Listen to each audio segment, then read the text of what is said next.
Pada suatu masa dalam lembaran sejarah Tiongkok kuno, terdapat sebuah dinasti yang berdiri kokoh melintasi zaman, mengukir namanya sebagai dinasti terpanjang yang pernah ada. Inilah dinasti Zhou, sebuah kekaisaran yang berkuasa selama hampir 8 abad, dari sekitar tahun 1046 SM hingga 256 SM.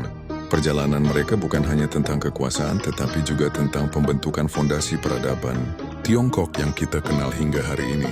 Mari kita telusuri jejak langkah dinasti Zhou, dari puncak kejayaan hingga keruntuhannya yang dramatis. Kisah dinasti Zhou dimulai dengan periode Zhou Barat, yang didirikan oleh seorang pemimpin pemberani bernama Raja Wu. Ia berhasil memimpin pemberontakan yang menggulingkan dinasti Shang yang korup, mendirikan rezim baru yang didasarkan pada sebuah konsep revolusioner yang dikenal sebagai mandat langit.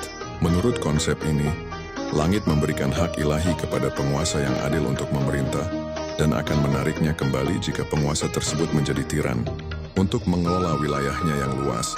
Dinasti Zhou menerapkan sistem feodal yang kompleks, di mana raja memberikan tanah kepada para bangsawan sebagai imbalan atas kesetiaan dan layanan militer mereka. Sistem ini berhasil menjaga stabilitas selama beberapa abad, menciptakan fondasi bagi pertumbuhan awal dinasti. Namun stabilitas tersebut tidak bertahan selamanya. Serangan dari suku barbar pada tahun 771, SM memaksa dinasti Zhou untuk memindahkan ibu kotanya ke timur, memulai era baru yang dikenal sebagai Zhou Timur. Periode ini terbagi menjadi dua bagian penting, musim semi dan gugur serta periode negara-negara berperang. Kekuasaan Raja Zhou semakin melemah, dan para penguasa feodal mulai berperang satu sama lain untuk memperebutkan supremasi. Meskipun masa ini dipenuhi dengan konflik dan pertumpahan darah, era ini juga menjadi lahan subur bagi perkembangan intelektual yang luar biasa. Kekacauan politik mendorong para pemikir untuk mencari solusi atas masalah sosial dan pemerintahan, melahirkan aliran-aliran filsafat besar. Di tengah gejolak politik, dinasti Zhou meninggalkan warisan budaya yang tak ternilai harganya.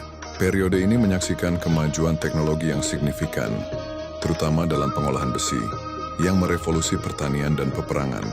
Namun kontribusi terbesar mereka terletak pada bidang filsafat. Era ini adalah zaman keemasan bagi 100 aliran pemikiran, di mana para filsuf besar seperti Konfusius, Laozi, dan Sun Tzu muncul. Ajaran Konfusianisme, dengan penekanannya pada moralitas, tatanan sosial, dan penghormatan kepada leluhur, menjadi landasan etika dan sistem pemerintahan Tiongkok selama ribuan tahun sesudahnya. Setelah berabad-abad dilanda perang internal, kekuasaan dinasti Zhou akhirnya runtuh. Negara-negara bagian yang saling berperang terus bertempur hingga salah satu dari mereka, negara Qin, muncul sebagai pemenang. Pada tahun 221 SM, Qin Shi Huang berhasil menaklukkan semua saingannya dan menyatukan Tiongkok di bawah satu kekaisaran, menandai berakhirnya dinasti Zhou dan dimulainya dinasti Qin. Meskipun dinasti Zhou telah tiada, mandat langit, ajaran Konfusius, dan kemajuan teknologinya telah membentuk jiwa dan raga peradaban Tiongkok, meninggalkan warisan abadi yang terus bergema hingga kini.